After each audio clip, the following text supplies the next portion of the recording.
You're curious on how to create your very first functional 3D design. Well, in this video, I want to take you through all the steps from measuring out all the dimensions to getting it finally printed and ready for action. So, without further ado, let's get into it. When you're looking to create your model, the first thing you need to do is measure it out. And that can be done with either a tape measure or one of these bad boys right here. These are called calipers. They measure in millimeters and they can be found literally anywhere, whether it's Harbor Freight, Walmart, Amazon, Home Depot. They are very cheap, very inexpensive. You can get them from anywhere between $5 and $35. So with that being said, let's go measure out our object. Alrighty, so we are here at my sink and we are going to be creating today a sink grate, something like this. This is actually a 3D model that I created. This is what we're going to be creating today because it fits absolutely perfect, and we're going to be replacing the other side, which is this nasty, disgusting boy right here. He has seen way too many bad days. So without further ado, let's go ahead and get this guy out of the way and get him measured up. So we're going to take our calipers. We're actually going to be using the outside version of these calipers instead of the inside because we are measuring an inner diameter. So what we're going to do is we're going to take our calipers, we're going to go all the way out to the outside, make sure we get everything nice and tight, bring it up. We are at 83 millimeters right there on the dot. So at 83 millimeters, that was what our inner diameter hole needs to be. That is what this side right here needs to be. And then now we're going to take our calipers and measure the outer diameter of the ring. So right here on the edge, we have, make sure we get that even, we have 112.7. So anything under 112 is going to be golden for us. And now the height really doesn't matter on this one. I think I made this about 20 millimeters deep. This one is obviously a lot shallower, but it does not hold very much food and gets clogged up very easy. So I think we're going to improve on that design just a little bit. And then we have this little lip right here that we want our lip here to fit up under. So we want it to be smooth. So we're going to bevel it just a little bit, but to make sure I'm thinking it's going to be about 1 to 2 millimeters in height for that beveled edge. So let's go ahead with those measurements, back up to TinkerCAD, and let's get moving. Alrighty guys, so we have now made it into TinkerCAD, and we're going to be creating this bad boy right here. So let's go ahead and change this to a new design so we can get started, get a fresh plate up. And I'm going to be explaining all of the shortcut keys that I use today. And if you feel like I am moving too fast, please pause the video, follow along at your own pace. If you guys have any questions, put them in the comments below and I will try to answer them as fast as possible. With that being said, let's get into it. So with our first shape, we're going to be grabbing a cylinder. And if we remember that the numbers that we recorded earlier, we recorded that at 83 millimeters, but we don't want it to be exactly 83. We want to have a little bit of room. So we're going to make that 81. Okay. 81 on both sides. And to be honest with you, I think I'm going to leave the height right at 20 millimeters. And so I'm going to put this bad boy over here for a second. And I'm going to get another cylinder out and I'm going to make it, what was the other top number that we had for the top of the cylinder, or that wide base? I think it was 113. So I'm going to, or it was 112.7. So anything under 112. So we are going to make that exactly 112 millimeters wide, just like this. Just like this. 112, 112. Beautiful. Love that. Now we are going to take this and we're going to go Control D. So Control D on the keyboard, which duplicates it. And we're going to take that normal circle we have, turn it into a hole right here. And we are going to line these two bad boys up just like so. So I'm going to click L on my keyboard now that I have them both highlighted. And I'm going to line them up so they are perfectly in center of each other. I'm just gonna cut it out. So I'm gonna do Control G and group them together. That is going to be our width of our base right there. So now we need to take our top lip, we need to bring him down to I'm gonna say 2 millimeters. So I think that looks absolutely perfect. And then we're just gonna set him over on the side real quick, just like so.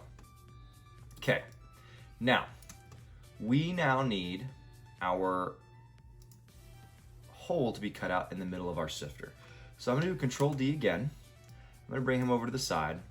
And because we're at 8181, I wanna figure out a way to make this 2 millimeters thick all the way around, at least about 2.5, honestly. So I think I'm going to do 77.5 and 77.5. This is just me spitting out a number right now. I'm gonna turn him into a hole, so I'm gonna press H on my keyboard, just like this, and I'm gonna group them together by pressing L again, align, align, and let me see, kind of think I want that to be just a tad bit thicker, so instead of 77.5, we're gonna go 76 total. So let's go right here, and we are gonna click on just this corner. We're gonna go 76, 76, boom. I think I like that. So then we're gonna click L again, highlight them both, click L. We're gonna go center and center. And that looks absolutely splendiferous. Now, the last thing we have to do is make sure that this does not cut out the bottom. So I wanna check my steps right here on the edge, my snap grid, the steps I'm gonna be moving. And I'm going to go up another, let's say 3 millimeters. So we're gonna click Control and then the up arrow. We're gonna go 1, make sure we have that clicked on, make sure we have it selected.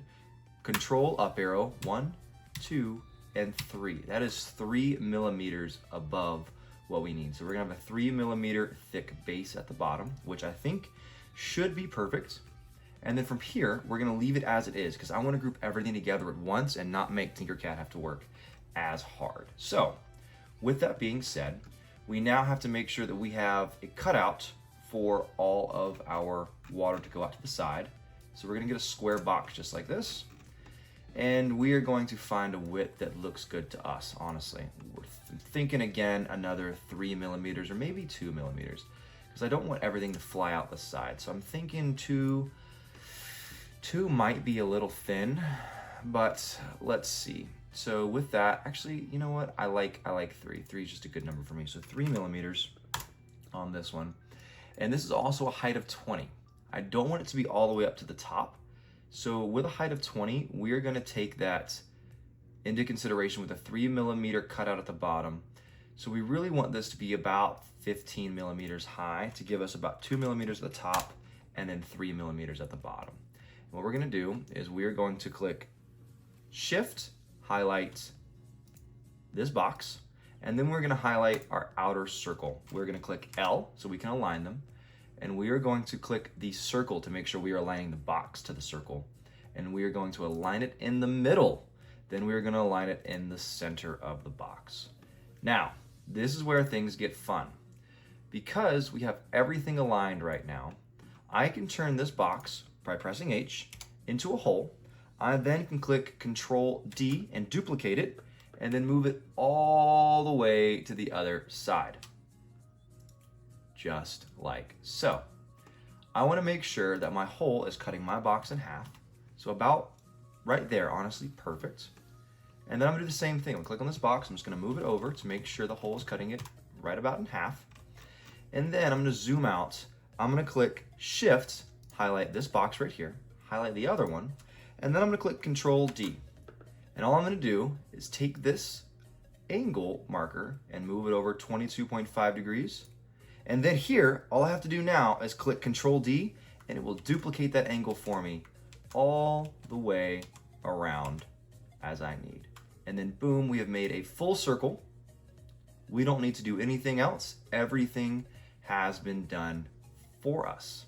So, with that being said, the last thing we need to do before we really add everything together is make holes in the bottom of this sifter. Gotta let the water drain through. So let me make sure I know exactly what the width of this hole is gonna be. So we have this inner hole right here. It is 76 millimeters. I wanna be able to fit, let's say, 6 wide, I think, in this bad boy. So 6 circles wide. So what I want to do is I want to go over to a calculator real quick. I'm just going to pull it up. Calc. And 76 divided by 12 makes that 6.3. So we're going to take this bad boy and we're going to basically go 6.3, 6.3, just like so. Love that. And then we're going to bring him right here, bring him up a little bit so he can go all the way up, make him a hole as well. And then he is also on the floor. So we want to drop him, control, down arrow, down a little bit so that he cuts all the way through the bottom of our circle. And now the last thing is, we're not going to align him up with the big circle. We're going to align him up with the small circle. But just to make sure everything's aligned, we're going to do this. Shift, click the outer circle, click the inner hole, and click our sifter hole, basically. We're going to click L and align everything center real quick, just to make sure it is all perfectly aligned to the center of this bad boy right here. All right, now what we're gonna do, take our center sifter hole, we're gonna click Control D, and then we're going to shift him over just till he has reached the edge, and then we're gonna go, I think it's gonna be also 2 clicks, so 1, 2, perfect. And now we're going to click Control D again. Boom. And then 1 more. Boom. That has given us 3 on each side. Now all I have to do is do the same thing over here. Control D, move him over right on the edge. 1, 2. Then click Control D and Control D. Now, all we got to do is click Shift, highlight all of these bad boys. Make sure I got a good angle. Highlight all of them, except for the center one. So I don't want to highlight my center circle. I only want to highlight the ones on the outside. I'm going to click Control D. Now that they're all selected, I'm going to move them over to 45 degrees. And then I'm going to click Control D one more time here. And then here. And we are good to go. We have all the holes lined up. Everything looks pretty smooth. Now, the last thing we're going to do is we have a lot of holes right here. They're really tight. This is going to be a very weak point in our construction and our design. So I'm going to delete these on each of the main sides right here to give it a little bit more stability and rigidity. And then what I'm going to do is I'm going to take this guy right here and I'm going to click Control D and I'm going to, oh, sorry, I'm silly. I'm going to actually Control Z and delete that so that way there's not a duplicate. I'm going to click Shift, highlight him, and highlight him over here. And then I'm going to click Control D and I'm going to rotate these bad boys just right there 22.5 degrees. Just like that. Then I'm going to click Control D, which duplicates them there. D, Control D, Control D, and Control D one more time. Boom.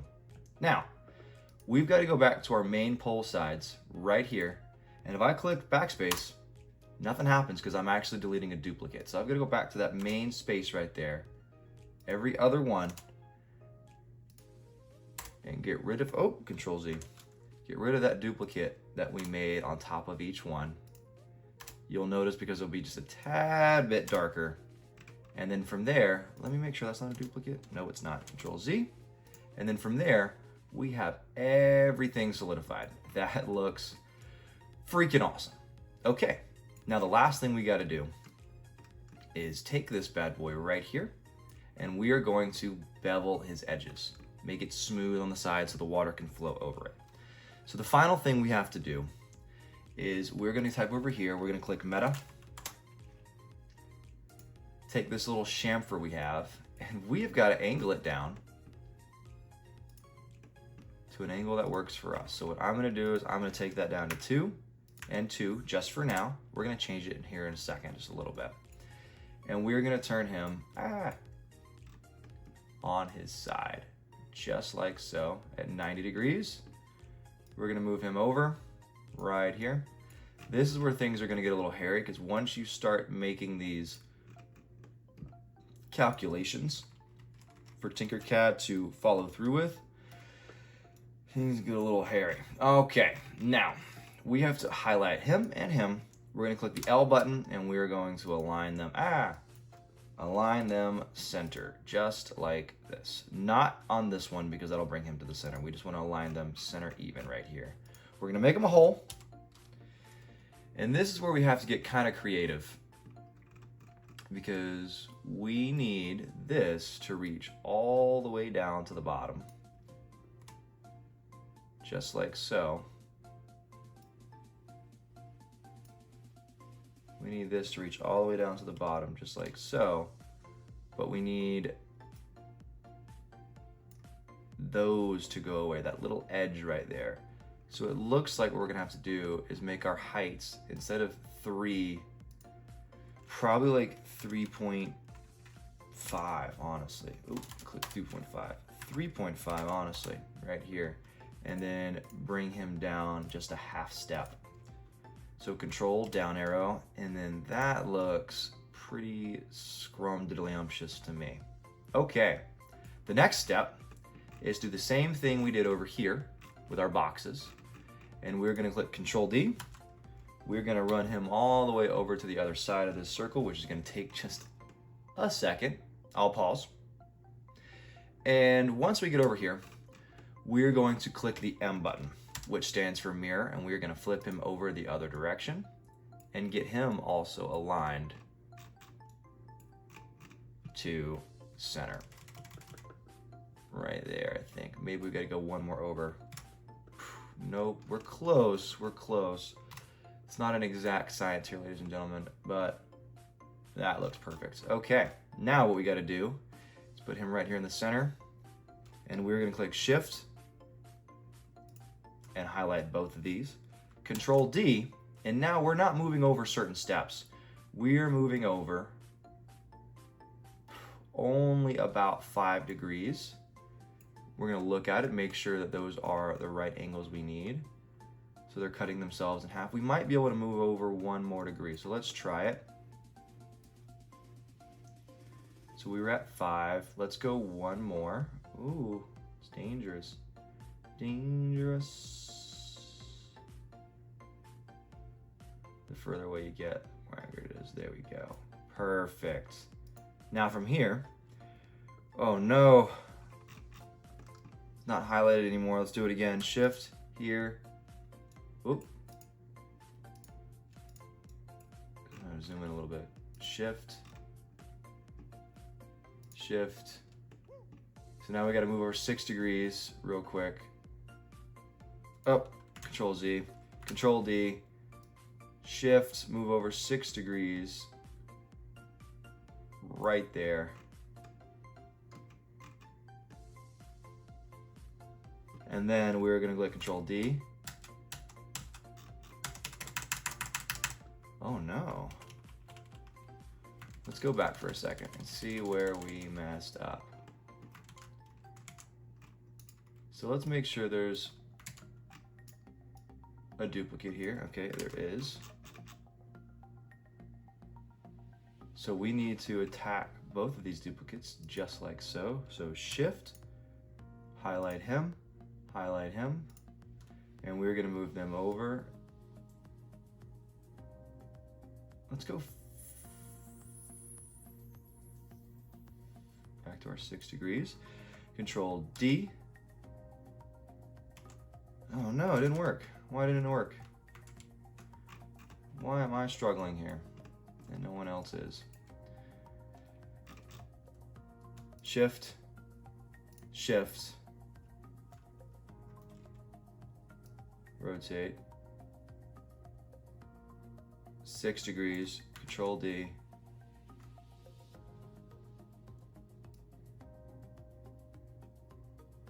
6 degrees, Control D. There we go. And then make it smooth all the way around. There we go.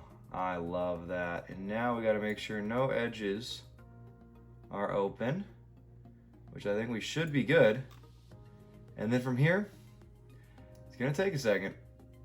We highlight everything, Control G, group it all together, and we wait. This is going to be our first grouping that we make right here. And it's gonna take a second. I will pause. You guys can pause too if y'all are along. Wait for a minute. It's just gonna take a few seconds for TinkerCAD to do all its thinking, do all its calculations, and then get this operation done. Boom. And now it has fully formed. This looks absolutely awesome. This chamfered edge is so super smooth. Looks freaking great. So with that being said, let's now take this and we're gonna click Control or Shift, highlight this bad boy and highlight the outer circle here. We're gonna click L and then I'm gonna highlight this outer circle right here. Oh, got away from me. Shift, Shift, L. I want to highlight him right there so that way that circle fits directly over it, directly in the center, and then right on the top. Perfect. That couldn't be any better. All right, and then from here, one more time, we're gonna group everything together. Control G, and we're gonna have to wait because that is a big Boolean operation to get done. So it's gonna take a second. Just sit there, let TinkerCAD do its thinking, let it finish up, and then we'll get back to moving along to our slicer next.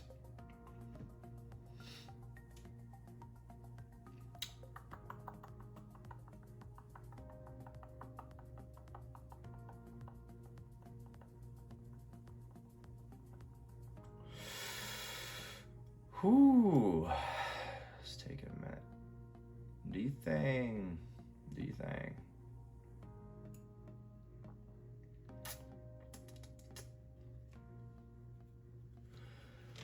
Oof. Alrighty guys, that just finished up and it looks so good. So with that being said, now we have perfect water channels going out. So we've got our holes, put it up so it can sift out most of the water. We got all these arrows or all these sides lined up. This thing looks absolutely perfect. Everything is lined up. I don't think it could look any better. So now we're gonna go here, we're gonna highlight it, we're gonna click Export, STL, we're gonna let it download our model, Daring Firen Elias, however you say it, and then we're gonna click Open File so it takes us right into Bambu Studios. All right guys, so we've now made it into Bambu Labs Slicer. And if you think I look any different, that is because this is the next day. Yesterday, I did not have my screen record on when I was recording the Bambu Labs Studio Slicer, so it ended up not being recorded, so we're gonna have to redo it today. So with that being said, let's go ahead and get this bad boy sliced up. So there's a few options that we have, and if you just went ahead and clicked with this on the plate right now, slice it, it is gonna take 1 hour and 6 minutes, 33 grams of filament. You're gonna see this massive warning right here where it says it cannot support these floating elements, and that is because of this brim we have on top. So a lot of people went ahead and just click enable support and then re-slice your plate. And yes, technically that works, but it almost doubles our filament cost and it takes twice as long. So we're gonna be spending so much more in filament cost and our own time just having this print as it is. Now, some people might say if you take this and then you go ahead up here, where'd it go? Where's my thingy? And you go over to prepare and you click auto orient, that this might be better. Now, if we clicked enable supports again, because we're gonna enable the middle support and reprint the plate, technically, yes, it still works. It's gonna take almost double as long. We're gonna use so much more filament and it's gonna be all inside this print. But there is another way that we can do this to make it a lot more cost efficient and a lot more time efficient, and it only takes one step. So with that, we're gonna go back to prepare, and we are going to cut our object with this cut tool up here. And we are not going to auto orient it. We're actually gonna click Control Z and flip it over from our last movement. And we're gonna go back to our cut element. And as you'll see, this cut element can cut it in different planes. Right now we are in, I'm guessing, the planar plane, yes. And so with this, we're going to move this planar cut right to the base of our lip, just like so.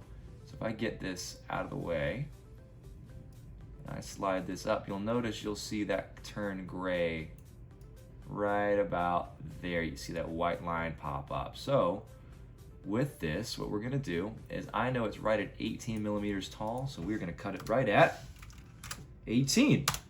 Beautiful. Now, if I click Perform Cut, and I say yes, I know that it's going to cause these effects. Now what we do is just align these back up on the plate, click Slice Plate. We don't have to worry about supports because nothing else is there. We lower our filament cost, or actually keep it the same from the original cut that we made, the original time we were gonna slice it, and now we have cut our filament time, or printing time, in half, and we no longer need supports. So with that, let's go ahead and click Prepare to Print, get this printed up, and I will see you guys in an hour.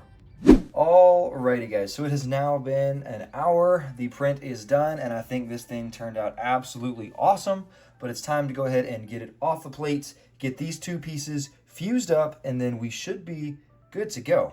So with these, because it's been a little over an hour, honestly, I went to work and now I just got back home. They slid off the plate basically with no adhesion at all because they were completely cooled off. But now it's time to fuse these together, so we need a little bit of super glue. I am using some Loctite super glue. It works phenomenal. It dries super fast because it is the liquid variant, and so it has got a certain chemical in it. I remember it has got cyanocrylate, yes. So if you are looking for a certain type of super glue that is fast drying, that is quick drying, especially for plastics, get a liquid super glue that has cyanocrylate. I know you guys probably can't read that, but that is exactly what we need. So once you get your super glue, all you've got to do is place a little bit on the rim right here. Not much, just get a drizzle, barely any at all, just so that way we can make some contact between the two. We're gonna line them up right here, just like so.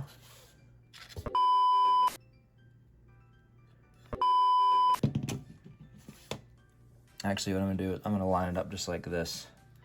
It's already starting to stick to my fingers, which is a problem. Make sure that it is, oh crap, smooth. I'm now just gonna leave it just like that and let her sit for a minute, and then we should be good to go.